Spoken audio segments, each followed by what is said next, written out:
Welcome to the Proteomics course. In this module, we are discussing about mass spectrometry techniques. In the previous lectures, we talked about basic concepts of mass spectrometry. Then we discussed about MALDI of MS. And now, today we will talk about liquid chromatography mass spectrometry or LC-MS. MS is based on production of ions which are subsequently separated according to their m/z ratio. The resulting mass spectrum provides a plot of relative abundance of generated ions as a function of m/z. MS provides most versatile platform and comprehensive analytical technique for the proteomics scientist for a wide variety of applications. So, in today's lecture, I will first give you an overview of the mass spectrometry workflow. We will then talk about individual components in some more detail, such as liquid chromatography, ionization sources, mass analyzer, and then tandem mass spectrometry. So, as you can see in the slide, in the MS experiment workflow, there are multiple steps are involved. I have numbered those from 1 to 5. So, protein samples are digested using trypsin and peptide mixtures are fractionated by using liquid chromatography or LC. These fractions are subjected to an electrical potential which results into spray formation. In ESI or electrospray ionization, it leads to desolvation and ionization of peptides. The mass to charge ratio are measured in mass analyzer, which is shown in step 4. Specific ions are randomly selected in the collision cell and then based on the collision induced dissociation, the resulting fragments ion are further measured in the second mass analyzer. The MS precursor ion intensity can be used for peptide quantification and MS ion fragmentation can be used for the sequence information and protein identification.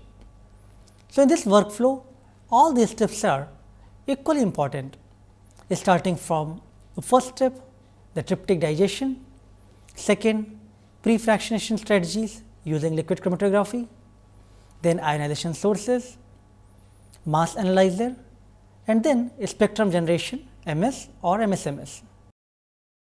So, first step, in gel digestion. It is a multi-step procedure which includes a spot selection if you have taken the gels from the 2D gel, or if you have used the gel free techniques, you can still run the samples on the gel, excise the band and then excise those bands. After that, you have to remove the stains if you had used with the Kumasi staining, then reduce, alkylate and then perform the proteolytic cleavage, and finally, peptides can be extracted. This slide gives you an overview of various steps involved in the in-gel digestion. I have discussed this in more detail in the previous lecture while discussing about the MALDI of MS. So, you can refer to more detail over there, but just to refresh you the concept, I will talk this concept again in the following animation of in-gel digestion.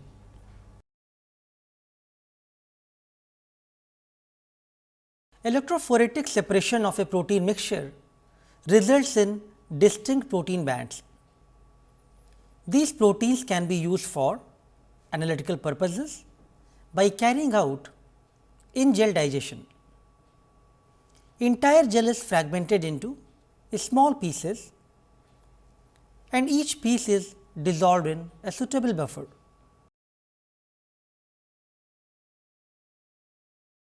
To simplify the complex proteome, it is good idea to chop down the overall separate proteins into the smaller pieces.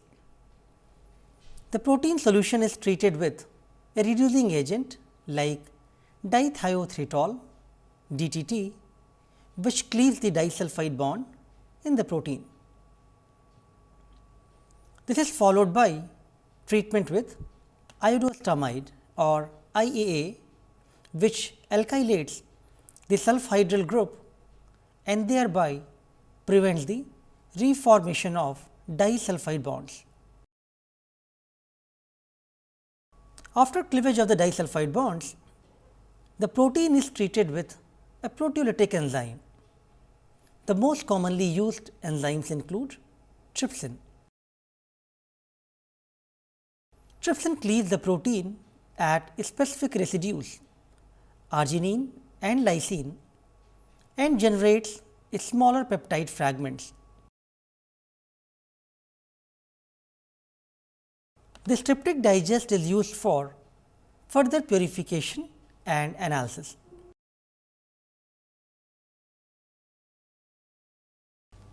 So, after doing the in-gel digestion, now let us move on to second part, the separation technology, liquid chromatography or LC.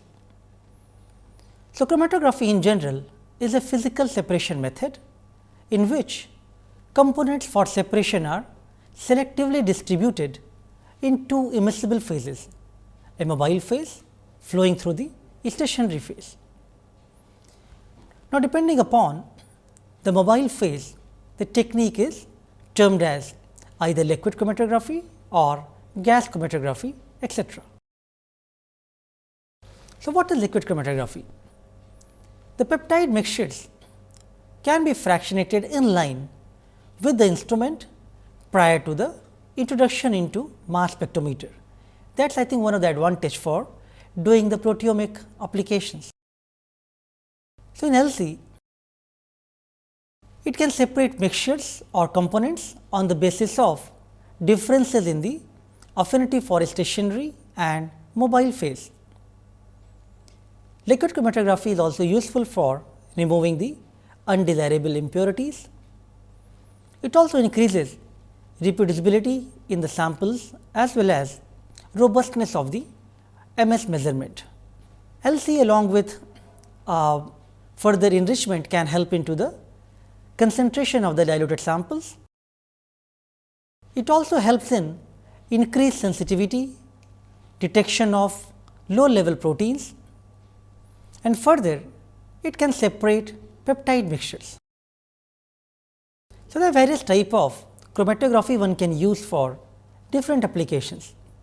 In proteomics, the most commonly used method for the peptide fractionation is reverse phased liquid chromatography or RPLC, which separates peptides based upon the hydrophobic binding of interaction between the peptides or proteins in the mobile phase and immobilized hydrophobic ligands in the stationary phase.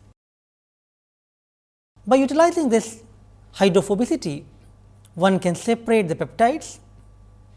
However, if your proteome mixture or the peptides are very complex, then one can further use another type of chromatography method such as strong cation exchange as well as different type of multi-dimension separation can be employed.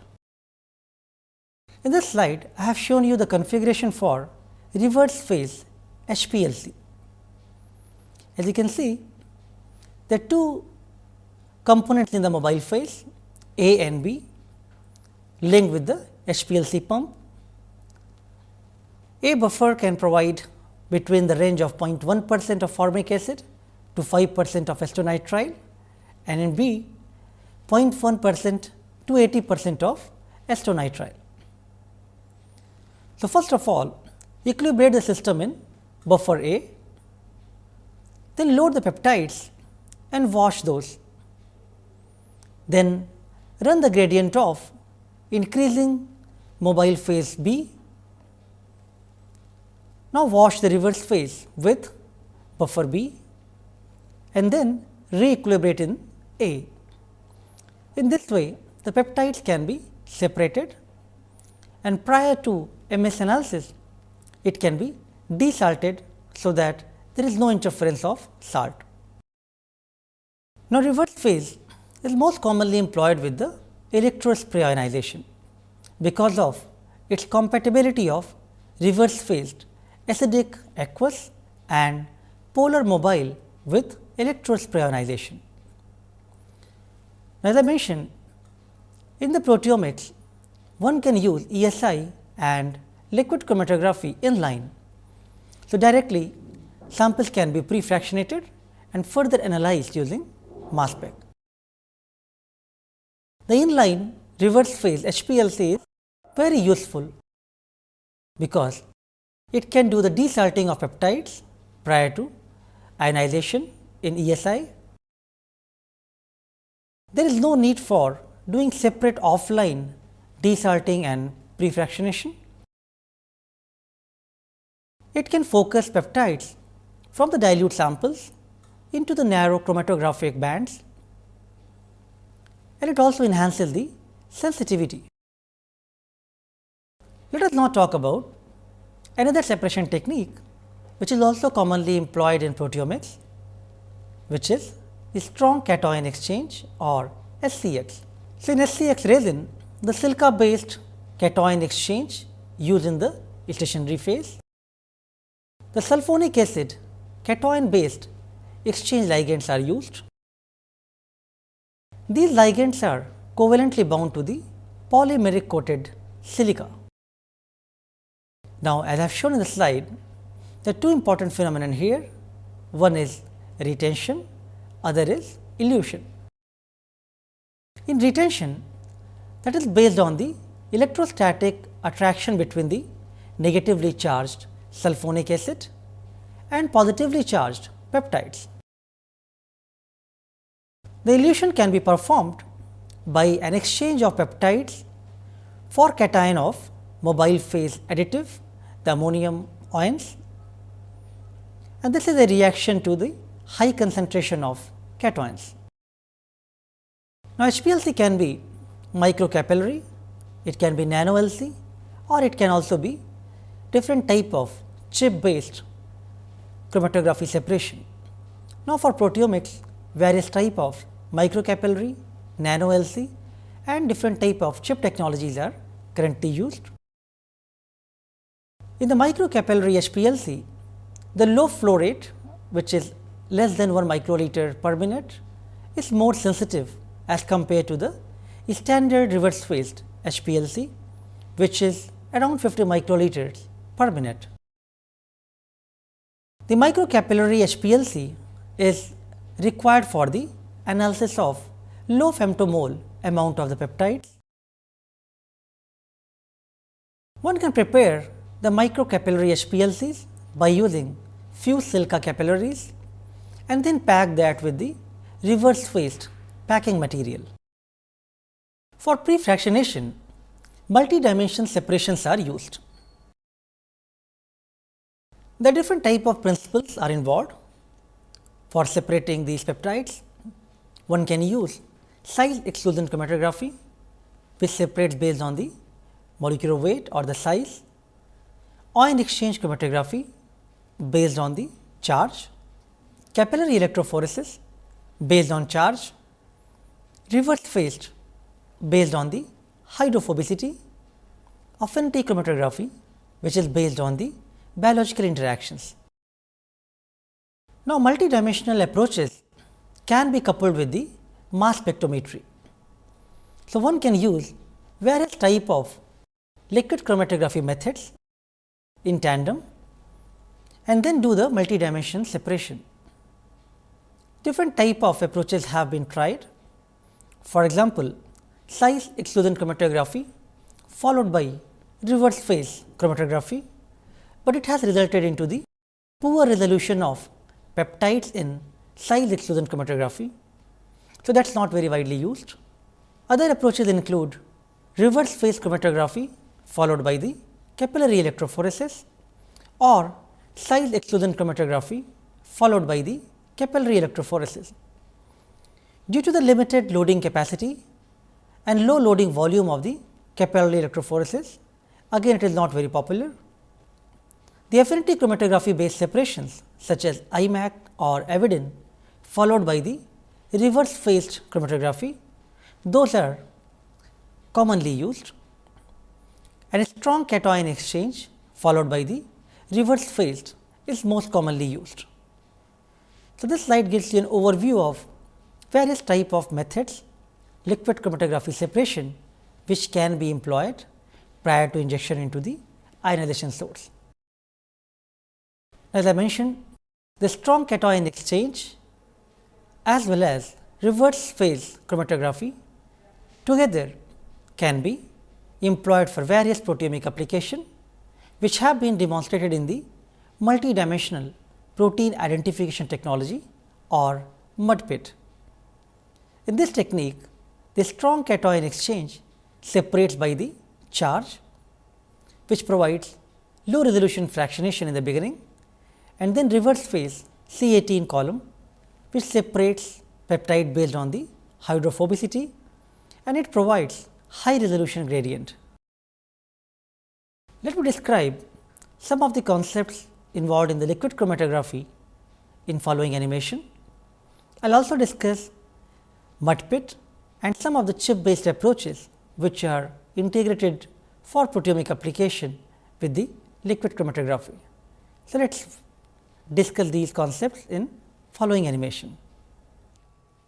A typical liquid chromatography setup consists of solvent bottles, degasifier, dual or quaternary pumps, sample injector, column and detectors. Here you can see the various components which are involved in performing the liquid chromatography.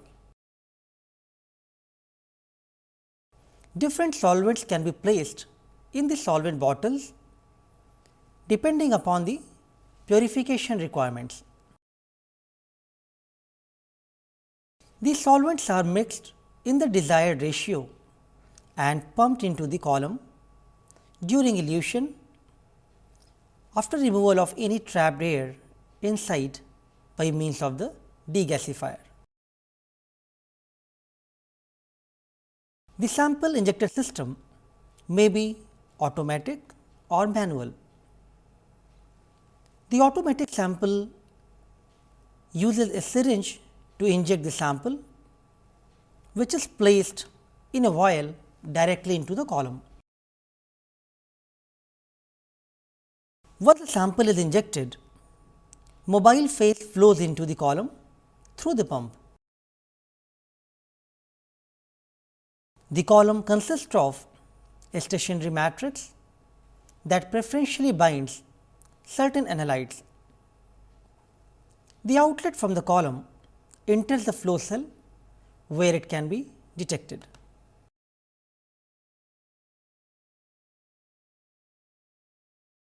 There are various stationary phase matrices are available that separate the components of the mixture based on different principles. One of the most commonly used matrices include the strong cation exchanger or SCX, which separates charged peptides based on their electrostatic interactions with negatively charged sulfonic acid groups on the resin surface. Now, elution can be caused by the addition of positively charged mobile phase.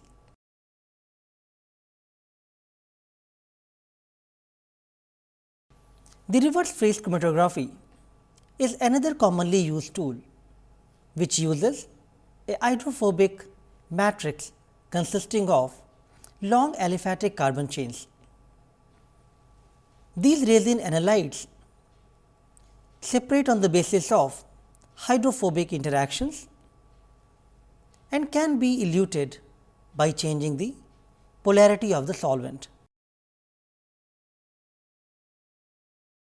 The nanoliquid chromatography, which makes use of C18 capillary columns, has gained popularity for the proteomic studies due to their ability to achieve finite separations. Now, these separated components pass from the column outlet into the flow cell, which is present in the detector. The most commonly used detector for protein analysis is UV detector, which analyzes the protein absorbance at 280 nanometer and plots a graph of retention time against intensity. Multidimensional protein identification technology or MUDPIT is a widely adopted strategy that carries out two consecutive protein separations based on different principles as shown in the animation here. Shown on either side is a protein with different properties. Earlier we have talked about how one can make use of different properties of strong cation exchange and reverse phase chromatography to separate out peptides. Now, use those basic concepts and drag and drop the proteins that will interact with the SCX and RP regions of the columns respectively.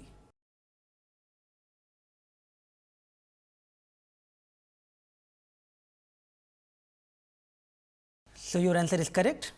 You can use the protein properties and separate those in the multidimensional protein identification technology. MUDPIT is a non-gel technique to separate and identify individual components of complex proteins and peptide mixtures of a proteome. It has been shown that MUDPIT has potential to be used as a substitute of traditional two-dimensional gel electrophoresis, since it can separate peptides in the 2D liquid chromatography. MUDPIT technique allows greater separation of peptides, which can directly be interfaced with mass spectrometry ionization source. It also avoids band broadening, which is one of the drawbacks of many chromatographic methods. We have discussed different type of liquid chromatography systems. In a traditional nanoflow LC-MS system, there are several fittings and connections are required, which is one of the major limitations of using those traditional systems. There are certain commercial advancements available to improve these type of limitations. Agilent's HPLC chip technology is a microfluidic device which carries out nanoflow high performance liquid chromatography and reduces limitations of several fittings and connections.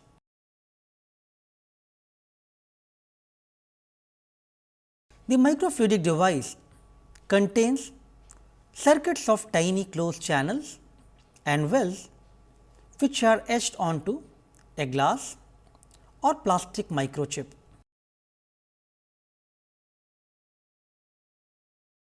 Different forces such as pressure or electrokinetic can push a small volume of fluids in a defined manner.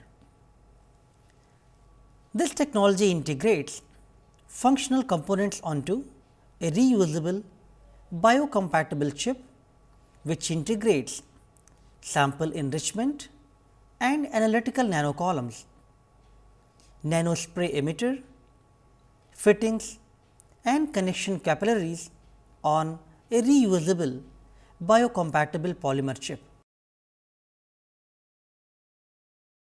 The chip-based technology reduces the possibility of leaks and dead volumes. It improves sensitivity and reliability during the liquid chromatography steps.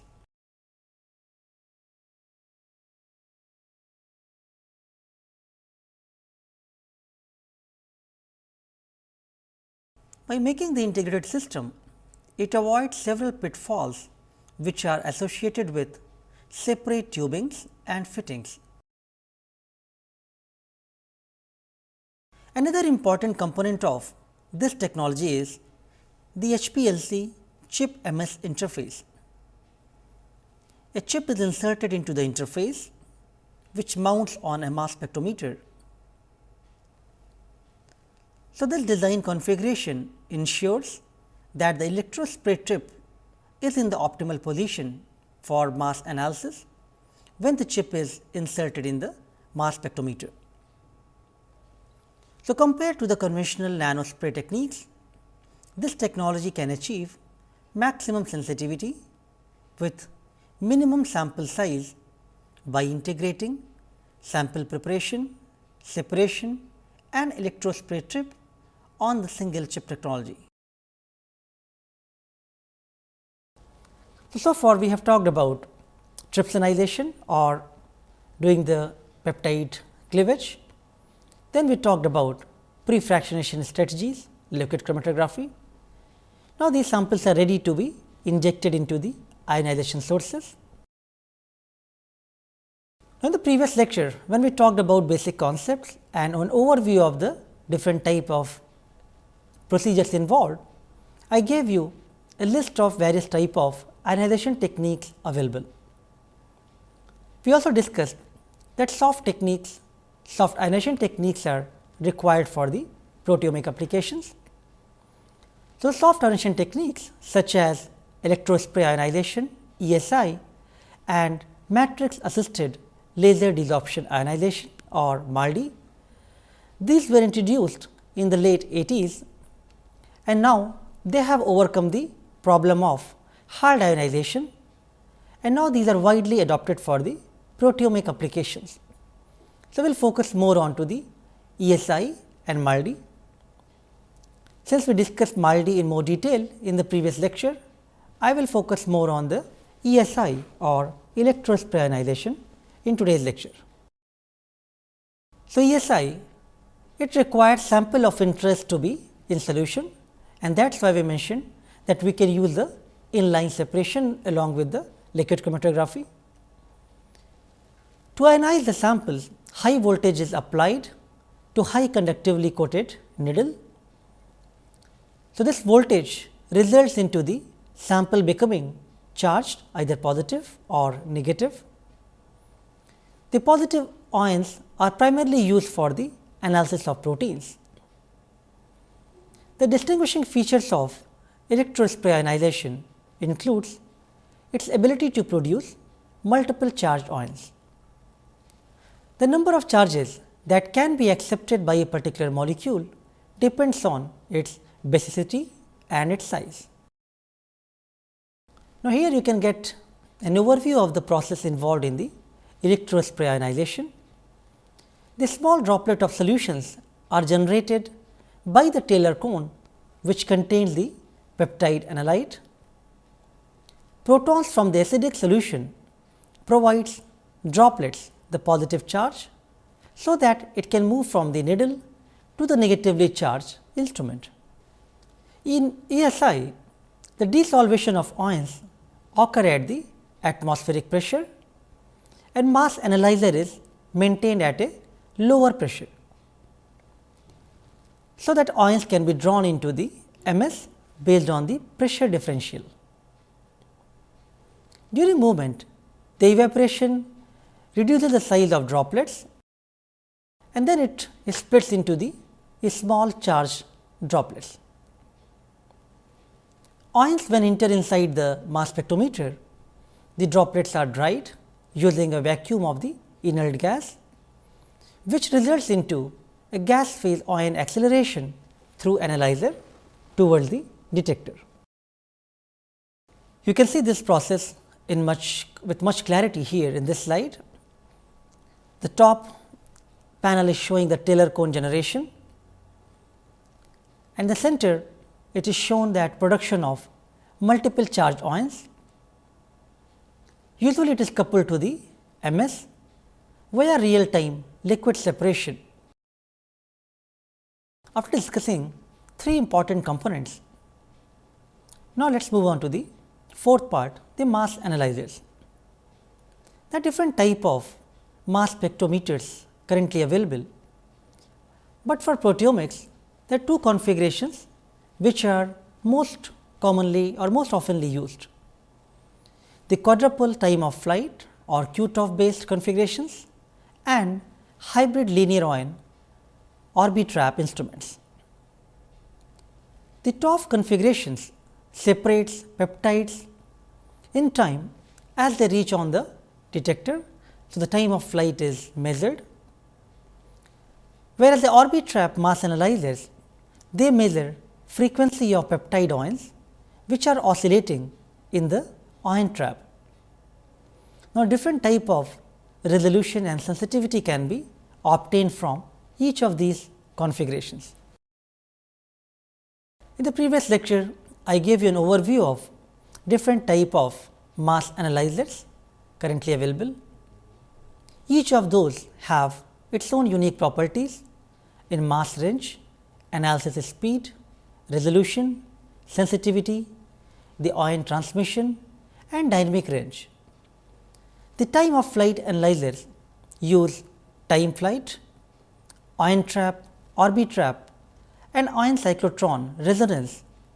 They separate ions based on their mass to charge resonance frequency, whereas quadrupoles or Q, they use oscillating electrical field for selective stabilization of ions. This just gives you an overview of various type of mass analyzers and briefly we discussed about their principle. Now, mass analyzers can be categorized broadly into the scanning MS, ion beam MS and trapping MS.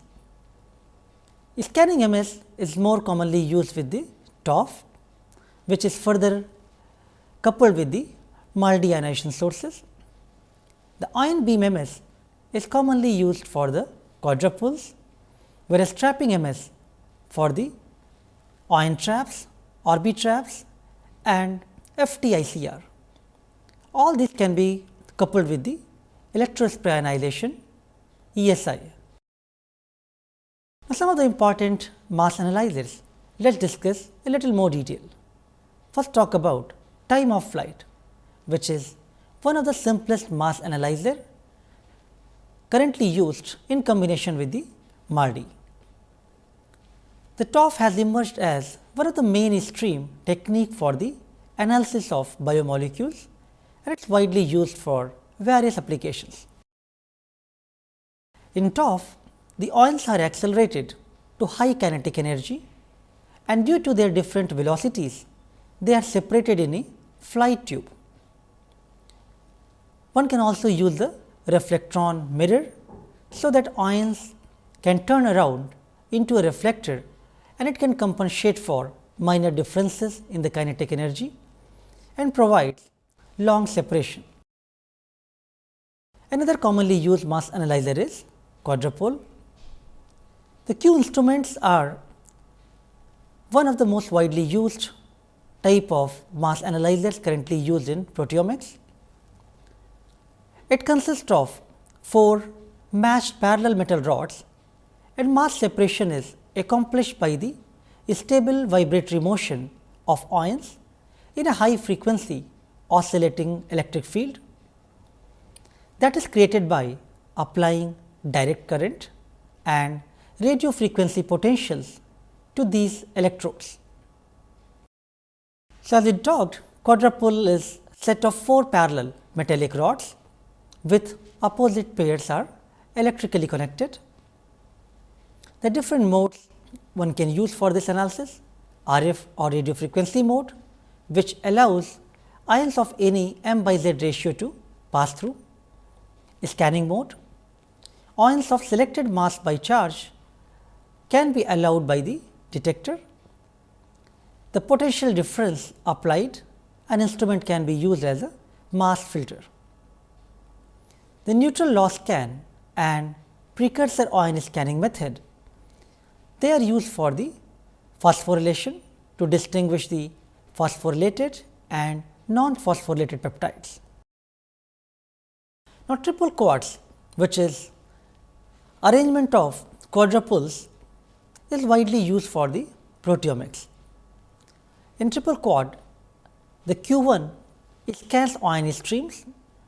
It directs ions of a selected m by z ratio into the second quadrupole Q2, which is a collision cell. So, as you can see in this slide, The collision cell operates in the radio frequency mode. The fragmentation of intact peptide ions can be induced by colliding with inert gases, and then selected ions are further moved into the Q3. Q3 scans the stream of ion fragments which are emerging from the collision cell to generate a collision induced dissociation spectrum. The mass spectrum of fragments derived from one peptide after one analysis is complete. Then Q1 directs a different intact peptide into the collision cell. So, in this sequential manner, it can process various peptides. Now, let us talk about another important mass analyzer, ion trap. The ion trap traps ion using electrical fields, and it measures by selectively ejecting them to a detector. It consists of a chamber which is surrounded by a ring electrode and two end cap electrodes, as you can see in this figure here. The voltage applied to the ring electrode determines which ions remain inside the trap. So, ions above a threshold of m by z ratio, they remains inside the trap, and others can be ejected through a small hole. Theoretically, ion trap can provide MSN analysis, and it can also provide a mass filter. One important mass analyzer is Fourier transform ion cyclotron resonance, or FTICR. Due to its high resolution and MS-MS capabilities, application of FTICR MS in combination with electrospray ionization has been employed for the large biomolecules, and now it is also used in the proteomics.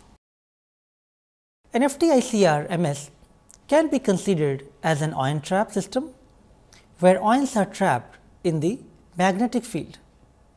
It uses cyclotron motion or cyclotron frequency to resolve the ions. Although operationally it is very complex and not very easy to operate, but it provides highest resolution, mass accuracy and sensitivity. It also provides the capability of multiple tandem experiments, and MS of very large ions are possible by using FTICR MS. So, we have discussed all the important components of liquid chromatography, mass spectrometry. Now, one can apply these configurations in tandem. One can select different type of mass analyzers and use it based on their applications. So, now we will look at some of the popular hybrid MS and MS-MS configurations. Multi-TOF, that is one of the widely used tandem MS configuration. In this one, the TOF or two time of flight tubes as well as hybrid quadrupole time of flight analyzers can be used.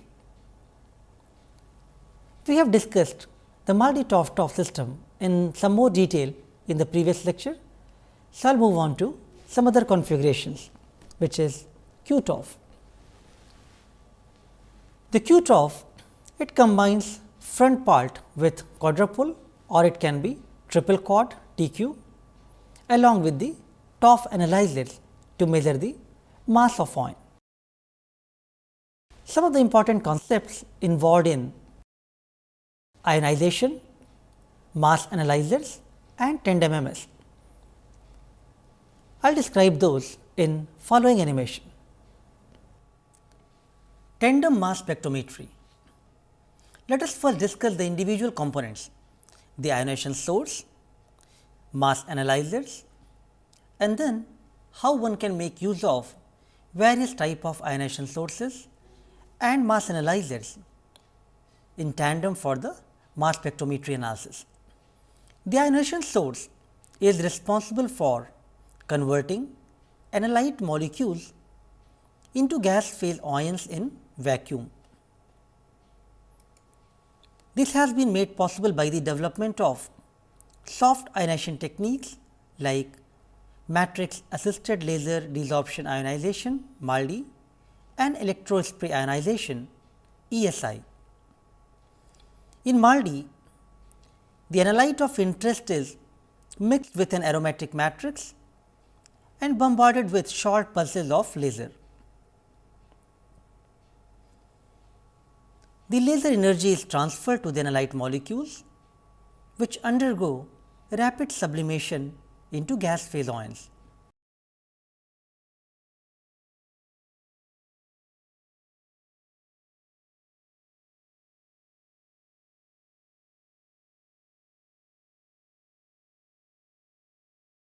Another electrospray ionization technique, ESI.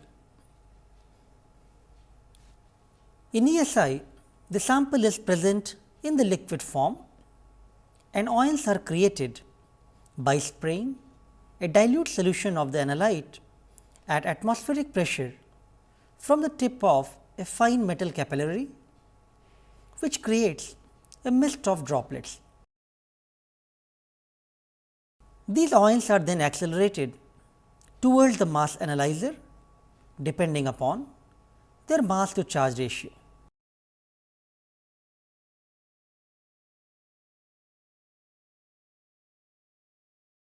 Now, let us discuss about mass analyzers. The mass analyzer resolves the ion produced by the ionization source on the basis of their mass to charge ratios.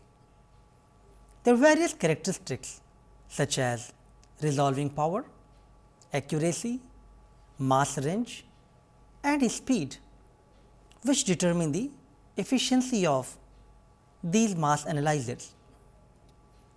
The commonly used mass analyzers include time of flight, TOF, ion traps, quadrupole, ion cyclotron resonance, orbitrap, magnetic sector, etc. The time of flight analyzer accelerates charged ions generated by the ionization source along a long tube known as the flight tube. Ions are accelerated at different velocities depending on their mass to charge ratios. Ions of lower masses are accelerated to higher velocities and reach to the detector first. The TOF analyzer is most commonly used with the multi-ionization source, since MALDI tends to produce singly charged peptide ions. The time of flight under such circumstances is inversely proportional to the square root of molecular mass of the ion. An ion trap makes use of a combination of electric and magnetic fields and captures ion in a region of a vacuum system or tube. It traps ions using electric fields and measures the mass by selectively ejecting them to a detector. Quadrupole mass analyzers. They use oscillating electrical fields to selectively stabilize or destabilize the paths of ions through a radio frequency or RF quadrupole field.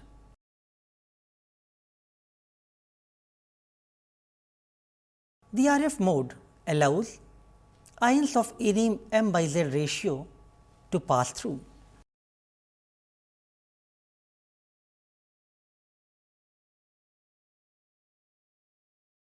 So, there are two modes in which the quadrupoles can be operated, the radio frequency or the scanning mode. The RF mode can allow all the ions to pass through, whereas the scanning mode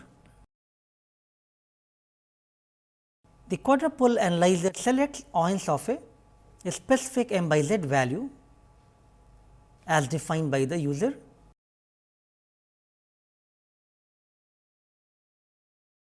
A range can also be entered, in which case only specific ion satisfying the criteria moves toward the detector and rest can be filtered out.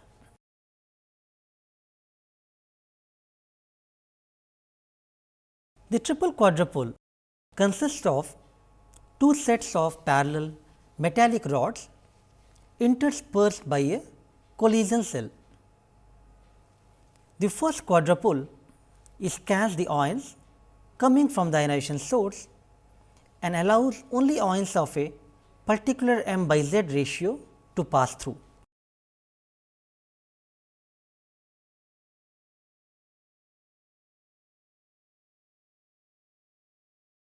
Once the ions are selected, these ions enter the collision cell, where they are fragmented by collision against an inert gas like argon. The smaller fragments then enter the third quadrupole, which scans all the ions in a radio frequency or RF mode to generate a spectrum based on the varying behavior of ions in an oscillating electrical field. The different type of tandem MS-MS configurations, such as Maldi-Toff-Toff. The Maldi-Toff-Toff MS is a common tandem MS configuration in which the ions are first resolved on the basis of their time of flight in the first Toff analyzer. The selected ions enter the collision cells, where they are further fragmented. The fragmented ions are accelerated and further resolved on the basis of their m by z values in the second time of flight tube, after which they can be detected.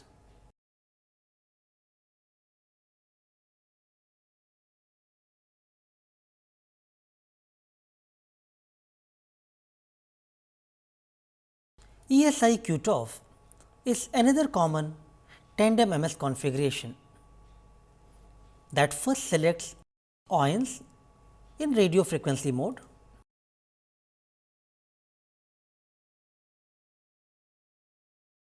Selected peptides are fragmented in collision cells and resulting ions are accelerated and resolved on the basis of their time of flight. So, finally, there are so many mass spectrometers currently available commercially. So, now depending on individual's application, one can select different type of configuration. Based on an excellent review from Yates and colleagues, I have provided this performance comparison of MS instruments in following slide. Here you can see the linear ion traps or LIT or LTQs. They have resolution of 2000, mass accuracy 1000 ppm, mass accuracy 100 ppm, sensitivity femtomole and scan rate is very fast. The triple quadrupoles or TQs with resolution of 2000, mass accuracy 100 ppm, sensitivity in attomole and scan rate is moderate. The LTQ or B traps, they can provide high resolution 100,000, mass accuracy 2 ppm, sensitivity in femtomole and scan rate is moderate to low. LTQ FTICR, they can provide very high resolution of 500,000, mass accuracy less than 2 ppm, sensitivity in femtomolar range, slow scan rate. The quadrupole time of flight, they provide resolution more than 10,000, mass accuracy 2 to 5 ppm, sensitivity in attomole range and scan rate is moderate to fast. I hope in today's lecture, you got various concepts together how one can use in mass spectrometry experiment. We have discussed individual components of in-gel digestion, liquid chromatography, ionization source, mass analyzers, and how they can be used in tandem. And then finally, we compared various commercial configurations currently available, so that one can get an idea that what type of resolution, sensitivity, scan speed, etc. they can provide. We will continue our discussion on mass spectrometry and data analysis in following lecture. Thank you.